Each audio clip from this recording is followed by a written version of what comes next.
یہ مسئلہ پوچھا گیا ہے کہ ہاف بازو کے اندر نماز پڑھنا کیسا ہے؟ جی دیکھیں، اس میں دیکھا جائے گا کہ ہاف بازو کس نے پہنے ہیں۔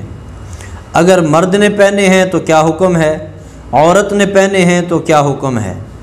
اس سے بھی پہلے ایک اصول سمجھ لے کہ نماز کے اندر سطر کا چھپا ہوا ہونا ضروری ہے۔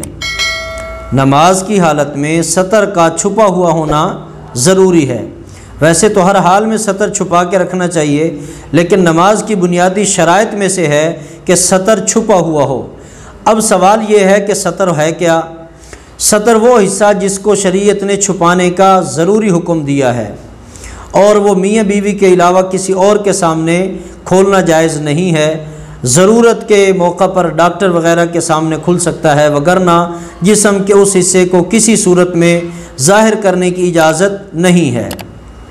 اب مرد کا سطر ناف کے نیچے سے لے کر گھٹنوں کے نیچے تک ہے، اور عورت کا سطر پورا جسم ہی سطر ہے، حتیٰ کہ اس کے سر کے بال بھی سطر میں داخل ہیں، اس کے بازو بھی سطر میں داخل ہیں، صرف اس کے یہ ہاتھ اور چہرہ اور دونوں پاؤں یہ ٹخنوں سے نیچے یہ سطر سے باہر ہیں، باقی سارا جسم اس کا سطر میں داخل ہے۔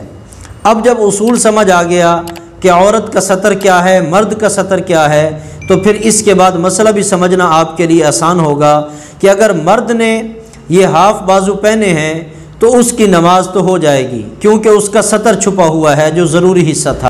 البتہ نماز اس کی مکروہ ہوگی۔ اگر عورت نے ہاف بازو والا لباس پہنا ہے تو اس کی نماز نہیں ہوگی۔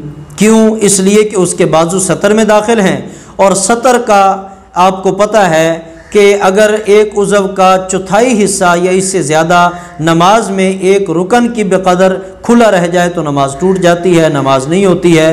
لہٰذا عورت اگر ہاف بازو والا لباس پہن کے نماز پڑھے گی اس کی نماز نہیں ہوگی، کیونکہ اس کا سطر کھلا ہے۔